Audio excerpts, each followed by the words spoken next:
ಜನಾರ್ದನ್ ರೆಡ್ಡಿ ಕಾರಣ ಅಂತ ನಾರಾ ಭರತ್ ರೆಡ್ಡಿ ಆರೋಪ ಮಾಡ್ತಾ ಇದ್ದಾರೆ. ಜನಾರ್ದನ್ ರೆಡ್ಡಿ, ಸೋಮಶೇಖರ್ ರೆಡ್ಡಿನೇ ಇದಕ್ಕೆ ಕಾರಣ. ಇಬ್ಬರು ನಾಯಕರೇ ಮರ್ಡರ್ ಮಾಡಿಸಿದ್ದಾರೆ ಅನ್ನುವಂತಹ ಆರೋಪವನ್ನ ಒಂದು ಕಡೆ ನಾರಾ ಭರತ್ ರೆಡ್ಡಿ ಮಾಡ್ತಾ ಇದ್ದಾರೆ. ಜನಾರ್ದನ್ ರೆಡ್ಡಿ ವಿರುದ್ಧ ಭರತ್ ಗಂಭೀರ ಆರೋಪವನ್ನ ಮಾಡ್ತಾ ಇದ್ದಾರೆ ನಾರಾ ಭರತ್ ರೆಡ್ಡಿ. ಜನಾರ್ದನ್ ರೆಡ್ಡಿ A1, ಜನಾರ್ದನ್ ರೆಡ್ಡಿ ಸಹೋದರ ಸೋಮಶೇಖರ್ ರೆಡ್ಡಿ A2 ಆರೋಪಿ ಸ್ಥಾನವನ್ನ ಪಡೆದುಕೊಳ್ತಾರೆ. ರೆಡ್ಡಿ ಸಹೋದರರ ವಿರುದ್ಧ ನಾರಾ ಭರತ್ ರೆಡ್ಡಿ ಅಂದ್ರೆ ಸಿಟ್ಟಿಂಗ್ MLA ಆಫ್ ಬಳ್ಳಾರಿ ನಾರಾ ಭರತ್ ರೆಡ್ಡಿ ಈಗ FIR ಅನ್ನು ದಾಖಲು ಮಾಡಿದ್ದಾರೆ ಅನ್ನುವಂತಹ ವಿಚಾರಗಳು ಕೇಳಿ ಬರ್ತಾ ಇದೆ. ಜನಾರ್ದನ್ ರೆಡ್ಡಿ, ಸೋಮಶೇಖರ್ ರೆಡ್ಡಿ ಇವರೆಲ್ಲರೂ ಸೇರಿದಂತೆ ಒಟ್ಟು ಒಂದಲ್ಲ ಎರಡಲ್ಲ 11 ಜನರ ಮೇಲೆ FIR ಅನ್ನು ದಾಖಲು ಮಾಡಲಾಗಿದೆ ಅನ್ನುವಂತಹ ವಿಚಾರಗಳು ಕೇಳಿ ಬರ್ತಾ ಇದೆ. ಜನಾರ್ದನ್ ರೆಡ್ಡಿ, ಸೋಮಶೇಖರ್ ರೆಡ್ಡಿನೇ ಈ ಅನಾಹುತಕ್ಕೆ ಕಾರಣ, ಈ ಎನ್ಕೌಂಟರ್ಗೆ ಕಾರಣ. ಇಬ್ಬರು ನಾಯಕರೇ ಈ ಮರ್ಡರನ್ನು ಮಾಡಿಸಿದ್ದಾರೆ. ಅಂದರೆ ಏನು ದೃಶ್ಯಾವಳಿಗಳನ್ನು ನೀವು ನೋಡ್ತಾ ಇದ್ದೀರಿ. ರಾಜಶೇಖರ ಹಲ್ಲೆಗೆ ಒಳಗಾದಂತಹ ವ್ಯಕ್ತಿ, ಎನ್ಕೌಂಟರ್ನಲ್ಲಿ ತೀರಿದಂತಹ ವ್ಯಕ್ತಿ, ಈತನ ಕೊಲೆಯನ್ನು ಇವರೇ ಮಾಡಿಸಿದ್ದಾರೆ ಅಂತ ನಾರಾ ಭರತ್ ರೆಡ್ಡಿ ಆರೋಪ ಮಾಡ್ತಾ ಇದ್ದಾರೆ. ಇದಕ್ಕೆ ಸಂಬಂಧಪಟ್ಟಂತೆ ನಾರಾ ಭರತ್ ರೆಡ್ಡಿ ಏನು ಮಾತಾಡಿದ್ದಾರೆ ಅಂತ ಕೇಳ್ಕೊಂಬರೋಣ. Byte please. ಈಗ ಸಾಯಂಕಾಲ ಹೊತ್ತು ಒಂದು 500 ಜನ ಹುಡುಗರು ಬಂದಿದ್ರು. ಅವ್ರೇನೋ ಮಾತಾಡ್ತಿದ್ರು. ಆ ಟೈಮ್ ಅವ್ರೇನೋ ಒಂದು ಕಲ್ಲು ಹೊಸೆಯೋದು, ಇವರೇನೋ ಒಂದು ಕಲ್ಲು ಹೊಸೆಯೋದು ಆಗಿದೆ. ಆ ಟೈಮಲ್ಲಿ ಒಂದು ಕಾನಿಸ್ಟೇಬಲ್ಗೆ ಒಂದು ಏಟು ಬಿದ್ದು ಅದ್ರ ಪಕ್ಕಕ್ಕೆ ಸತೀಶ್ ಅವರಿಗೆ ಒಂದು ಏಟು ಬಿದ್ದಿದೆ ಅಂತೇಳಿ ನನ್ನ ಮಾಹಿತಿ. ಅದಕ್ಕೋಸ್ಕರ ನಾನು ಅಲ್ಲಿಂದ ಇಲ್ಲಿ ಬಂದರೆ ಅಷ್ಟೊತ್ತಿಗೆ, ಯಾಕಂದರೆ ಆ ಕಾರ್ಯಕ್ರಮವನ್ನು ಸಕ್ಸಸ್ ಮಾಡ್ಬೇಕಂತೇಳಿ ಒಂದು 2-3 ತಿಂಗಳಿಂದ ವಾಲ್ಮೀಕಿ ಅಜ್ಜಿಯವ್ರ ಕಾರ್ಯಕ್ರಮ ಮಾಡಬೇಕು, ಇಡೀ ವಾಲ್ಮೀಕಿ ಸಮುದಾಯಕ್ಕೆ ನಾವೊಂದು ಹೆಗ್ಗಳಿಕೆ ಆಗಿ ಹೇಳ್ಕೊಳಂಥ ಕಾರ್ಯ ನಾವು ಮಾಡ್ಬೇಕಂತೇಳಿ ನಾವು, ನಾಗೇಂದ್ರಣ್ಣವರು, ಗಣೇಶ್ ಅಣ್ಣವ್ರು ಎಲ್ಲರೂ ಪ್ರಯತ್ನ ಮಾಡ್ತಿದ್ರೆ, ಆದರೆ ವಾಲ್ಮೀಕಿ ಅಜ್ಜನ ಹೆಸರು ಹೇಳ್ಕೊಂಡು ಇವತ್ತು ಬಳ್ಳಾರಿಯಲ್ಲಿ ರಾಜಕೀಯ ಮಾಡಿದಂಥವ್ರು ಇವತ್ತು ಆ ಅಜ್ಜನ ಅನಾವರಣ ಆಗಬಾರ್ದು, ಅಜ್ಜನ ಅನಾವರಣ ಆಗಬಾರ್ದು ಅಂತಿಲ್ಲ, ಅವ್ರ ಮೇಲೆ ಇಷ್ಟು ಮಾಡಿ ಕಾರ್ಯಕ್ರಮವನ್ನು ಮುಗಿಸ್ಬೇಕಂತ ನೋಡ್ತಿದ್ದಾರೆ ಅಂತಂದ್ರೆ ಇವತ್ತು ಬಳ್ಳಾರಿ ಜನತೆ ತಿಳ್ಕೊಬೇಕು, ರಾಜ್ಯ ಜನತೆ ತಿಳ್ಕೊಬೇಕು ಇವನಂತ ರಾಕ್ಷಸ.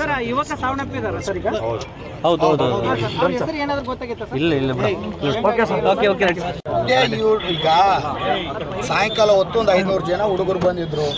ಅವ್ರೇನೋ ಮಾತಾಡ್ತಿದ್ರು. ಆ ಟೈಮ್ ಅವ್ರೇನೋ ಒಂದು ಕಲ್ಲು ಹೊಸೆಯೋದು, ಇವರೇನೋ ಒಂದು ಕಲ್ಲು ಹೊಸೆಯೋದು ಆಗಿದೆ. ಆ ಟೈಮಲ್ಲಿ ಒಂದು ಕಾನಿಸ್ಟೇಬಲ್ಗೆ ಒಂದು ಏಟು ಬಿದ್ದು ಅದ್ರ ಪಕ್ಕಕ್ಕೆ ಸತೀಶ್ ಅವರಿಗೆ ಒಂದು ಏಟು ಬಿದ್ದಿದೆ ಅಂತೇಳಿ ನನ್ನ ಮಾಹಿತಿ. ಅದಕ್ಕೋಸ್ಕರ ನಾನು ಅಲ್ಲಿಂದ ಇಲ್ಲಿ ಬಂದರೆ ಅಷ್ಟೊತ್ತಿಗೆ, ಯಾಕಂದರೆ ಆ ಕಾರ್ಯಕ್ರಮವನ್ನು ಸಕ್ಸಸ್ ಮಾಡ್ಬೇಕಂತೇಳಿ ಒಂದು 2-3 ತಿಂಗಳಿಂದ ವಾಲ್ಮೀಕಿ ಅಜ್ಜಿಯವ್ರ ಕಾರ್ಯಕ್ರಮ ಮಾಡಬೇಕು, ಇಡೀ ವಾಲ್ಮೀಕಿ ಸಮುದಾಯಕ್ಕೆ ನಾವೊಂದು ಹೆಗ್ಗಳಿಕೆ ಆಗಿ ಹೇಳ್ಕೊಳಂಥ ಕಾರ್ಯ ನಾವು ಮಾಡ್ಬೇಕಂತೇಳಿ ನಾವು, ನಾಗೇಂದ್ರಣ್ಣವರು, ಗಣೇಶ್ ಅಣ್ಣವ್ರು ಎಲ್ಲರೂ ಪ್ರಯತ್ನ ಮಾಡ್ತಿದ್ರೆ, ಆದರೆ ವಾಲ್ಮೀಕಿ ಅಜ್ಜನ ಹೆಸರು ಹೇಳ್ಕೊಂಡು ಇವತ್ತು ಬಳ್ಳಾರಿಯಲ್ಲಿ ರಾಜಕೀಯ ಮಾಡಿದಂಥವ್ರು ಇವತ್ತು ಆ ಅಜ್ಜನ ಅನಾವರಣ ಆಗಬಾರ್ದು, ಅಜ್ಜನ ಅನಾವರಣ ಆಗಬಾರ್ದು ಅಂತಿಲ್ಲ, ಅವ್ರ ಮೇಲೆ ಇಷ್ಟು ಮಾಡಿ ಕಾರ್ಯಕ್ರಮವನ್ನು ಮುಗಿಸ್ಬೇಕಂತ ನೋಡ್ತಿದ್ದಾರೆ ಅಂತಂದ್ರೆ ಇವತ್ತು ಬಳ್ಳಾರಿ ಜನತೆ ತಿಳ್ಕೊಬೇಕು, ರಾಜ್ಯ ಜನತೆ ತಿಳ್ಕೊಬೇಕು ಇವನಂತ ರಾಕ್ಷಸ.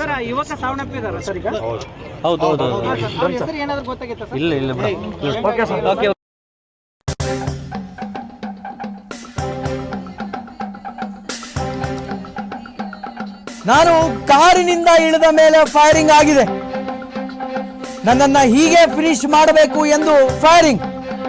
ಬಳ್ಳಾರಿಯಲ್ಲಿ ಬಿಜೆಪಿ ಶಾಸಕ ಜನಾರ್ದನ್ ರೆಡ್ಡಿ ಆರೋಪ. ಗೂಂಡಾಗಳನ್ನ ಕಳಿಸಿ ನನ್ನ ಮನೆ ಮೇಲೆ ಫೈರಿಂಗ್, ನನ್ನ ಮೇಲೆ ಫೈರಿಂಗ್ ಮಾಡೋಕೆ ಮುಂದಾಗಿದ್ದಾರೆ. ಕಾರು ಇಳಿದಿದ್ದಾಗಲೇ ರೆಡ್ಡಿ ಬಂದು ಅಂತ ಒಬ್ಬ ಕೂಗಿದ. ನಾನು ಕಾರಿನಿಂದ ಇಳಿದಾಗಲೇ ಫೈರಿಂಗ್ ಆಗಿದೆ. ಬಳ್ಳಾರಿಯಲ್ಲಿ ಬಿಜೆಪಿ ಶಾಸಕ ಜನಾರ್ದನ್ ರೆಡ್ಡಿ ಆರೋಪವನ್ನು ಮಾಡ್ತಾ ಇದ್ದ. ನನ್ನ ಮೇಲೆ ಫೈರಿಂಗ್ ಆಗೋದಕ್ಕೇನೆ ಈ ಅವಾಂತರ ಆಗಿದೆ, ನನ್ನನ್ನು ಹೀಗೆ ಫಿನಿಶ್ ಮಾಡಬೇಕು ಅಂತ ಫೈರಿಂಗ್ ಮಾಡಿದ್ದಾರೆ ಅನ್ನುವಂತಹ ವಿಚಾರಗಳು ಈಗ ಕೇಳಿ ಬರ್ತಾ ಇದೆ. ಬಳ್ಳಾರಿಯಲ್ಲಿ ಬಿಜೆಪಿ ಶಾಸಕ ಜನಾರ್ದನ್ ರೆಡ್ಡಿ ಗಂಭೀರ ಆರೋಪವನ್ನು ಮಾಡಿದ್ದಾರೆ. ಗೂಂಡಾಗಳನ್ನು ಕಳಿಸಿ ನನ್ನ ಮನೆ ಮೇಲೆ ಫೈರಿಂಗ್ ಅನ್ನು ಮಾಡಿದ್ದಾರೆ. ನನ್ನ ಮನೆಗೆ ನಾನು ಬಂದು ಇಳಿತಾ ಇದ್ದಾಗಲೇ ರೆಡ್ಡಿ ಬಂದ ಅಂತ ಯಾರೋ ಒಬ್ರು ಕೂಗಿದ ನಂತರವೇ ನಾನು ಕಾರಿನಿಂದ ಇಳಿತಾ ಇರತಕ್ಕಂಥ ಸಂದರ್ಭದಲ್ಲಿನೇ ಫೈರಿಂಗ್ ಆಗಿದೆ. ಬಳ್ಳಾರಿಯಲ್ಲಿ ಬಿಜೆಪಿ ಶಾಸಕ ಜನಾರ್ದನ್ ರೆಡ್ಡಿ ತೀವ್ರವಾದಂತಹ ಆರೋಪವನ್ನ ಮಾಡಿದ್ದಾರೆ. ನಾನು ಕಾರಿನಿಂದ ಇಳಿದಾಗಲೇ ಫೈರಿಂಗ್ ಆಗಿದೆ ಅನ್ನುವಂತಹ ವಿಚಾರವನ್ನ ಜನಾರ್ದನ್ ರೆಡ್ಡಿ ಹೇಳಿದ್ದಾರೆ. ಇನ್ನು ಇದಕ್ಕೆ ಸಂಬಂಧಪಟ್ಟಂತೆ ಜನಾರ್ದನ್ ರೆಡ್ಡಿ ಅವರು ಮಾತನಾಡಿರುವಂತಹ ಒಂದು ಬೈಟ್ ಇದೆ. Byte please.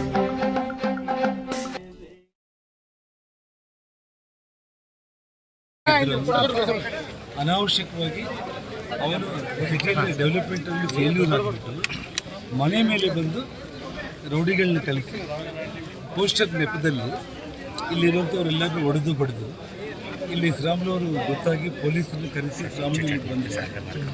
ಅರ್ಥ ಆಯ್ತು. ಅವನು ಅನಾವಶ್ಯಕವಾಗಿ ಶ್ರಾಮ್ಲು ಹೋಗಂತ ಅವನು ಹೋಗಲಿಲ್ಲ. ಪೊಲೀಸರು ಕೂಡ ಸುಮ್ಮನೆ ಕೈ ಕಟ್ಕೊಂಡು ಕೂತಿದ್ರು. ನಾನು ಗಂಗಾವತಿಯಿಂದ ಬಂದಿದ್ದ ಕಾರ್ ಇಳೀತಾ ಇದ್ದೀನಿ, ಫೈರಿಂಗ್ ಮಾಡೋದು ಶುರು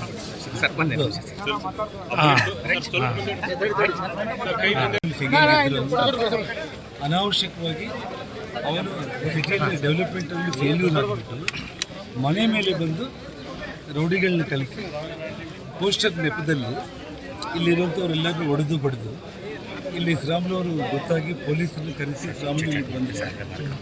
ಅರ್ಥ ಆಯ್ತು. ಅವನು ಅನಾವಶ್ಯಕವಾಗಿ ಶ್ರಾಮ್ಲು ಹೋಗಂತ ಅವನು ಹೋಗಲಿಲ್ಲ. ಪೊಲೀಸರು ಕೂಡ ಸುಮ್ಮನೆ ಕೈ ಕಟ್ಕೊಂಡು ಕೂತಿದ್ರು. ನಾನು ಗಂಗಾವತಿಯಿಂದ ಬಂದಿದ್ದ ಕಾರ್ ಇಳೀತಾ ಇದ್ದೀನಿ, ಫೈರಿಂಗ್ ಮಾಡೋದು ಶುರು